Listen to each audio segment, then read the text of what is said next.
Johnny Dollar. This is Harry McQueen, Johnny, up here in Gloucester, Mass. McQueen? That's right, Four State Mutual. Oh, sure, Harry. How are you? What's on your mind? Johnny, I have a real funny one for you. Okay, so I'm laughing. Oh, I mean funny peculiar, you know. Do I? Why don't you tell me about it and we'll see. Well, it appears that somebody's threatening the life of one of our clients. You call that funny? I told you, Johnny. Yeah, you told me. What's the name of this client? Amos R. Weatherby, an old retired sea captain. Lives in a little town of Annisquam up on Cape Ann. How much insurance does he carry? $50,000 straight life. And who's the beneficiary? His pretty young niece, Thelma Jane Weatherby. Oh? She lives with him, sort of takes care of him. But she just can't wait for him to die a natural death. Hmm? Oh, wrong, John. She's the one who called me about it a few minutes ago. Asked that you be sent up there. Well, now, Harry, you know as well as I do that if she's smart... And she is. And if she has got any intentions, the best way to keep suspicion from herself. Wrong again, Johnny. I'm sure of it. Yeah. Just wait till you see and talk to her. Well? Young, did you say? In her late 20s. And, pretty? Very. The most gorgeous girl I think I've ever seen. Okay, then, Harry, give me the address and telephone her that I'm on my way.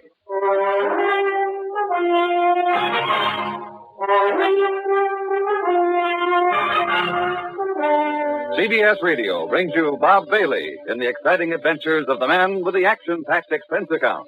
America's fabulous freelance insurance investigator. Yours truly, Johnny Dollar.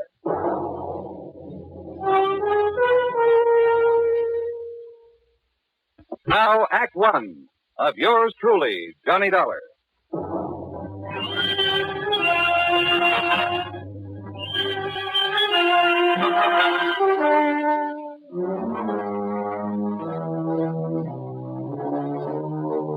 Expense account submitted by Special Investigator Johnny Dollar to the Four State Mutual Insurance Company, Gloucester, Massachusetts office. Following is an account of expenses incurred during my investigation of the boat out of the blue matter.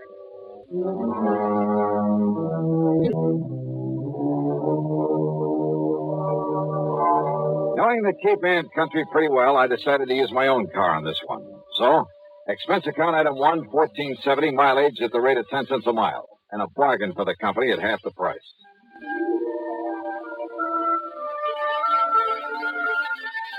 Annisquam, on the northwestern end of the Cape, is a pleasant little settlement, unspoiled by the vacation crowds. A kind of quiet summer haven for writers, poets, and painters, with a few large and very old homes. The address that Harry McQueen gave me turned out to be one of them. Set on a high, sandy knoll, it was a big frame house with hip roof, shingled turrets, and cupolas, half a dozen gables and dormer windows, all of it dripping with gingerbread and covered with Boston ivy. It looked out over the sparkling blue waters of Annisquam Bay. On one corner was a big tower with a platform on top surrounded by a heavy, well-polished brass railing. A flagpole carried not only the national ensign, but a couple of signal flags on separate lines below a sort of yardarm, I guess you'd call it. Another shorter pole supported a weather vane and one of those revolving things to measure wind velocity. The whole place, in spite of its weather-beaten age, was in good condition. It was what the owner, according to Harry's description of them, would probably call shipshape. All very interesting and colorful. What interested me most, though, was the vision that greeted me at the front door. And I mean vision. Yes? Oh, you must be Johnny Dollar. Any description of Thelma Jean Weatherby could only end up in the Department of Understatement. But she was tall, well-tanned, and beautiful. A sort of honey blonde with clear, exciting blue eyes. The sort of figure that you dream about. She was wearing a well-cut pair of blue silk capris. Johnny? And a blouse of lighter blue chiffon. The freshening breeze caught a wisp of her hair and gently flicked it across that beautiful face in a sort of caress. I caught the faint scent of arpege. Johnny? What's the matter with you? Huh? You are Johnny Dollar, aren't you? What? Oh, yeah, sure. I'm sorry, Miss Weatherby. Miss Weatherby? Thelma? Thelma Jean. But come in, Johnny. Yeah, sure.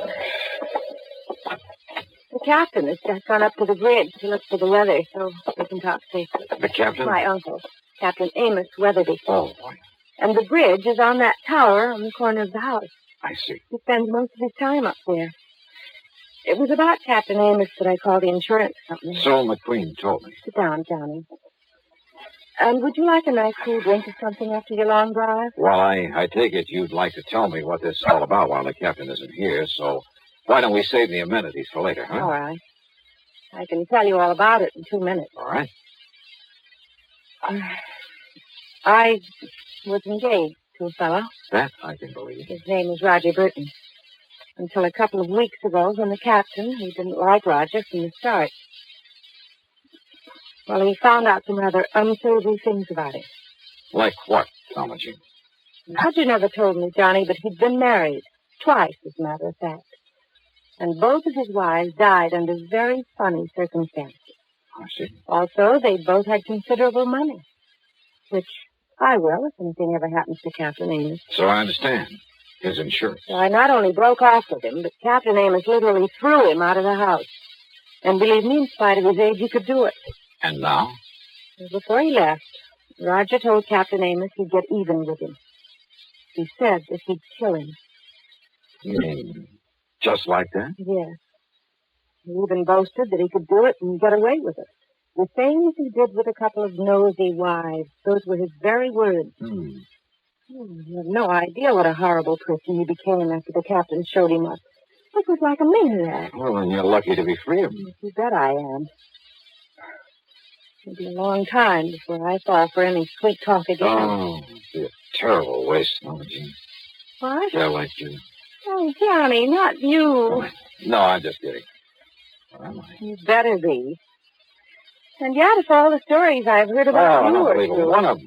And to prove that I didn't come up here just because Harry McQueen said you're the most beautiful, the most gorgeous Mr. gal. McQueen told you that? I'm sure right, 1,000%. But Then now... if I'd known that, and if you hadn't come, I'd never have forgiven you. Yeah, but now let's get down to what... Especially after what he said over the phone about you. Like what? Oh, that, you're an old, dull, stodgy, pedantic, Why, I'll bumbling... sue him. And I'll certainly try to prove otherwise. But right now... Now, Johnny. Now, let's get down to business. Well? Well, after the captain threw him out, we thought that was the last we'd see of Roger, in spite of what he'd said, in spite of his threats. But? Johnny, somebody has been prowling around outside this house at night. I've only caught glimpses of him, of his shadow, really, but I'm sure it's Roger Burton. It can only mean one thing, Johnny. He's here to carry out his threat against Captain Amos.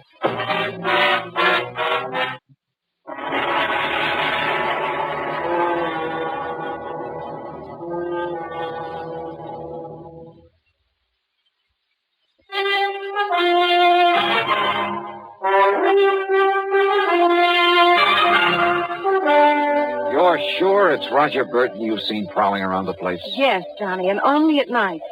And he's supposed to have left Anna's farm, to have gone out west or something. Now, don't you see what that means? That he's going to carry out his threat to kill Captain Amos. And he's got to stop him somehow. If you're right about all this. Oh, if only you knew what a terrible person he is. And yet you were engaged to be married to him. That was before the captain showed him up for what he really is, a wife killer. Well, you admit yourself it's never been pinned on it. Because he's clever. That's why he boasted that he could kill my uncle and get away with it. And now that I've seen him here... Johnny?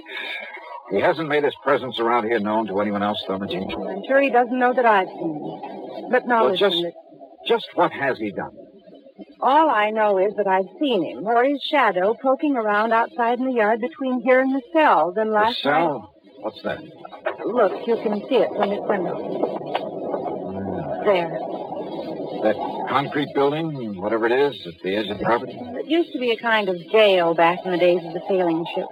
Now the power company uses it for transformers or whatever you call them. Yeah, I see the power cables leading down from the pole. I've looked for his footprints out there in the mornings, but there's always a wind at night, so... Maybe I'd better take a look in that cell, as you call it. Oh, it's all locked up, Johnny. And the tiny windows with the bars over them are so dirty you can't see a thing inside. Have you any reason to think he somehow got into it? Hey, The storm's really coming this way. Yes, and Captain Amos will love it. But now, Well, Johnny, hadn't you better get him down off that tower before it hits? during the storm, why, you couldn't drag him down with a turning mule team. Oh. Take him back to the old days when he used to ride out a storm on the open bridge of a sailing ship. Thelma Jean, does he know about Roger showing up again? No, Johnny, I haven't told him. But listen, I've been trying to tell you. Tell me what? That I not only heard him prowling around last night, but this morning I found some ladder marks in the ground. Where? Out beside the tower. As though he'd used those long ladders to get up to it from the outside. Ladder. I don't know what else they could be. This fella, and for the moment we'll assume that it is Roger Oh, Burton. I'm sure of it. He's made no attempt to enter the house? He's too smart for that. And don't forget, Johnny, he doesn't know that I've seen him around again. Well, before this storm really breaks, Thelma Jean, I'm going to take a look at that transformer building out there and see if... And you better hurry, Johnny, before... Thelma Jean! Thelma Jean! Yeah, Captain? Where are you? In here? Where in tarnation did you put my sou'wester? It's up in the cabin just below the bridge where it always is. I told you Star was making up. It's going to be a big one. Now you got to get me back on the bridge. Well, now who's this, Thelma Jean? Captain, this is Johnny Dollar. Dollar, huh? Hiya, Captain Amos. Another crooked landlubber come here to trouble you?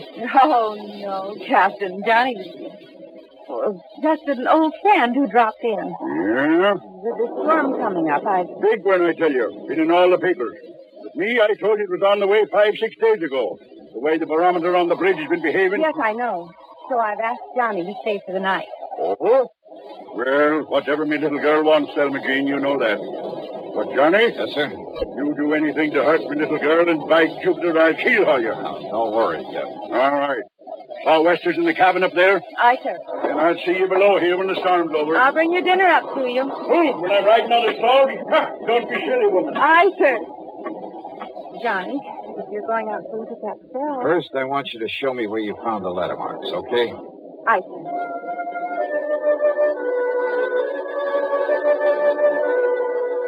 The marks in the ground were still quite plain at the base of the ivy-covered tower.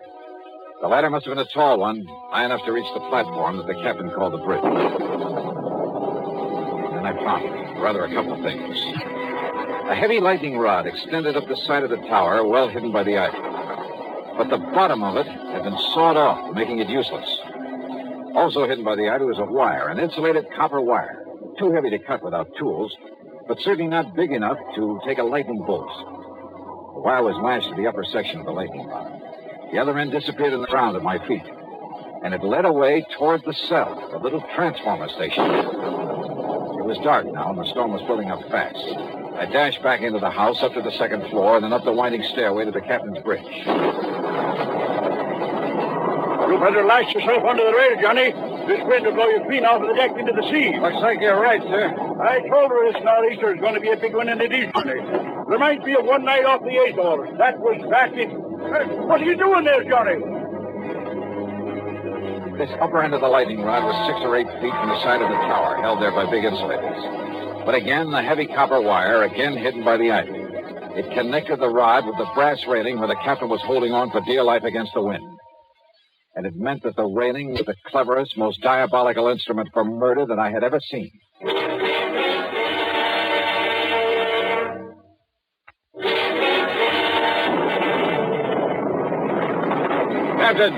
Captain Amos. Listen to her blow, Johnny. Listen, we've got to go below. Below, and Mr. Storm like this? Come on, Paul. It'll thunder like hysteria. Listen to me. Keep away from that rail. Call this rail, it'll blow us into the sea. I tell you, get away from that Keep rail. your hands off me, you blubberer, you... Sorry.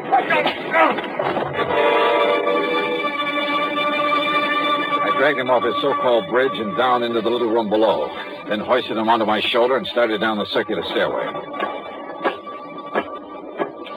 Johnny! What is it? What's happened to him? I'm afraid I had to knock him out. What? To get him off that platform up there. No! Johnny, you shouldn't have. You'll never forgive you for... For what? For preventing him from getting electrocuted? Oh. Better give him some brandy or something. Johnny, don't you understand? Didn't you see the lightning rod up there? You bet I did. Right next to the platform. And while you're at it, you can bring a slug of that for me. Don't you understand? Lightning wouldn't hit a rod like that, not once in 100 years. In 100 years, Johnny, here. Thanks. What it does is clear the air of static electricity all around the place, so the lightning won't strike nearby. Yeah, that's what you And think. don't you see what you've done to him? I'll never forgive you for this. You darling. Now listen, Thelma Jean. Oh, Johnny, you've hurt him. Well, I'm sorry, but now listen. You're going to be a lot more sorry. Thelma Jean. There's nothing you can say, Listen to Johnny. me.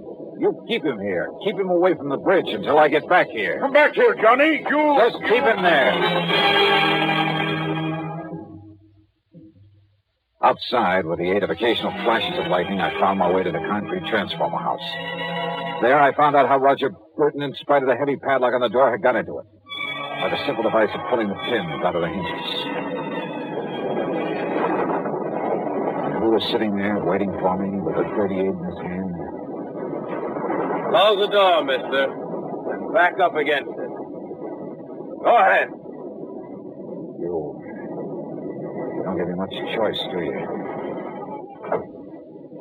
I can only tell you that if you make one move towards me, I'll pull this trigger. Your body won't be found until the annual inspection of this little transformer station. That'll be 4 months from now, and I'll be a long way away from here. I see. I'll probably have to kill you anyway, mister. After I get rid of that meddling old man up in the tower the old fool calls the bridge. Up on the tower, Burton? Yeah, I saw you drag him away from there through this window.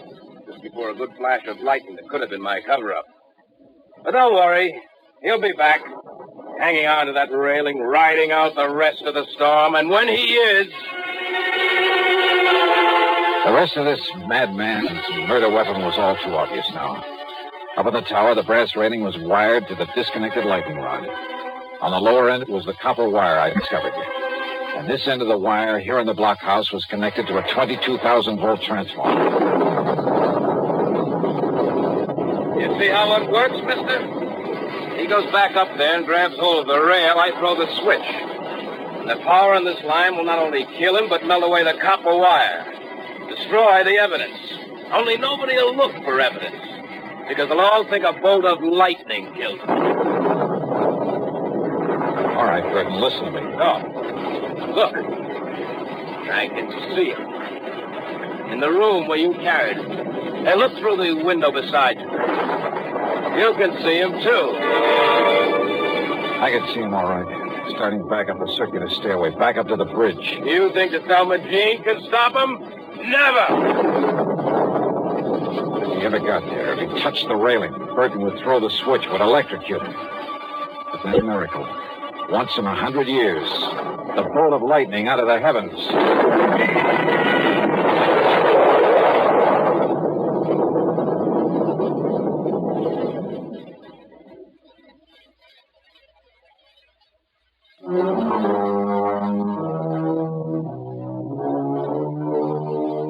Yeah. The bolt of lightning had struck the rod high up on the tower, had streaked down the wire into the blockhouse. It fairly exploded inside of it. The force had blown me out through the door, and it was a couple of hours later inside the house before I was able to move. Burton, holding the switch, had been killed instantly. I'm glad I hadn't tried to get any closer to him. It was a bolt out of the blue. It was justice in its own strange fashion.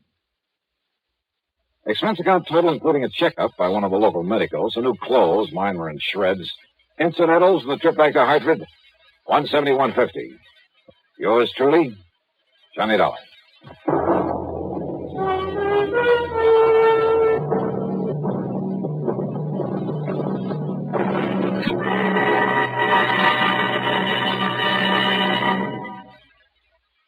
Star, to tell you about next week's story. Next week, a vicious racket that a lot of respectable people fall for, that you ought to know about. Join us, won't you? Yours truly, Johnny Dollar.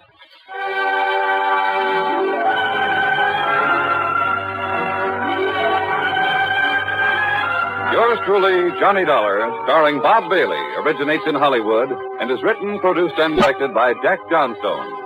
Heard in our cast were Virginia Gregg, Carlton G. Young, Ralph Moody, and James McCallion.